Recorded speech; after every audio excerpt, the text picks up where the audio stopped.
Hello everyone, welcome to our channel. భారీగా ఎడతెరిపి లేకుండా కురుస్తున్నటువంటి వర్షాలతో హైదరాబాద్ నగర ప్రాంతం మొత్తం అతలాకుతలం నీట మునిగినటువంటి చాలా ప్రాంతాలు. వివరాల్లోకి వెళ్దాం. ఎన్ని రోజుల పాటు వర్షాలు కొనసాగుతాయి, వాతావరణ పరిస్థితి తెలుసుకుందాం. వాటిన్నిటికంటే ముందు మీరు మన ఛానల్ కనుక సబ్స్క్రైబ్ చేయనట్లయితే ప్లీజ్ సబ్స్క్రైబ్ చేయండి. ఇక లేట్ చేయకుండా వివరాల్లో కనుక వెళ్ళినట్లయితే ఉపరితల ఆవర్తన ద్రోణి బలపడి తుఫానుగా మారనుంది. దీని ప్రభావంతో ఇప్పటికే కుండపోతగా వర్షాలు నమోదవుతున్నాయి.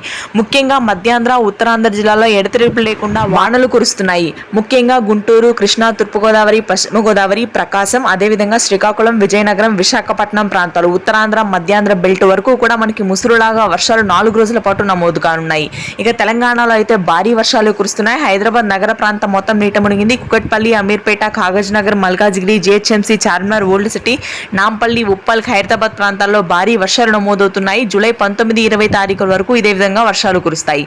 ఇక తుఫాను ప్రభావం అత్యధికంగా మేడ్చల్, మంచిర్యాల, రాజన్న సిరిసిల్ల, భద్రాద్రి కొత్తగూడెం జిల్లాల మీద ఉండనుంది. ఆదిలాబాద్, నిజామాబాద్ ప్రాంతాల్లో తేలికపాటి జల్లులు నమోదవుతున్నాయి. రాయలసీమ జిల్లాలో ఈ రోజు నుంచి వర్షాలు కురుస్తాయి. కడప, కర్నూలు, అనంతపురం, చిత్తూరు ప్రాంతాల్లో ఈ రోజు రాత్రికి భారీ వర్షాలు నమోదు కానున్నాయి. ఇది ప్రస్తుతానికి latest weather update. Thank you.